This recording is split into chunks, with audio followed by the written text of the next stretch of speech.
กออ่านตามคุณครูค่ะกอ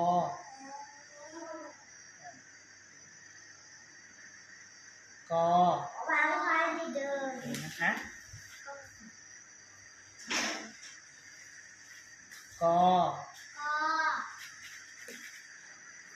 ใช้สีกอโอเคไป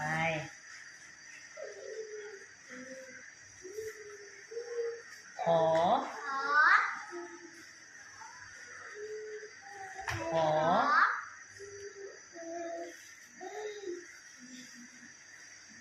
ขอไปงองอ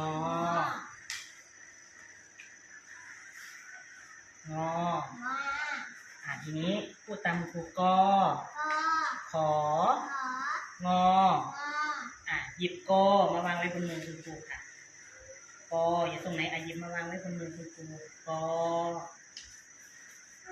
หยิบขอมาวางไว้บนมือคุณครูฝั่งนี้ค่ะขอหยิบกอลงไปไว้ข้างล่างค่ะหยิบกอลงไปไว้กออยู่ตรงไหนกอวางลงพื้นค่ะหยิบงอมาวางไว้บนนี้ค่ะงองออยู่ตรงไหนงอวางไว้บนมือคุณครูหยิบขอวางลงพื้นค่ะขอวางลงพื้น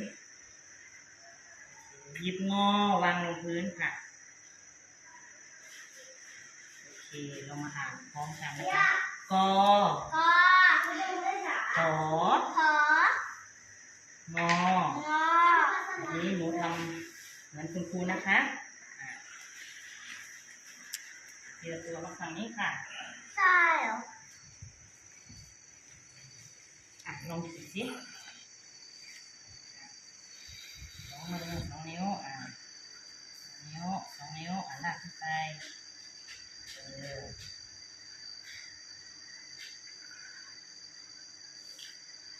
ออกเสียงกอลองเขียนตัวนั้นสิคะลองเขียนตรงนั้นสิกอไก่สองนิ้วสองมือลูกกอโอเคสายไว้เก่งมากค่ะลองขีดอย่างนี้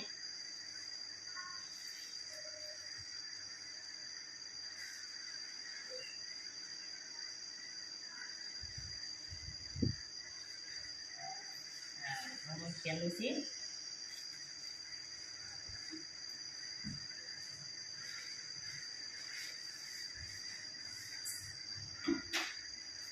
โอเคใส่ไว้เหมือนเดิมต่อไปตัวนี้ค่ะตัวนี้เขียนก่อนเขียนตัวนี้ก่อนสองนิ้วใช้สองนิ้วแบบนี้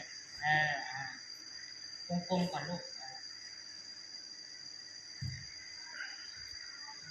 ออกเสียงว่างอลองเขียนงอสิครับลองเขียนงอวงกลมก่อน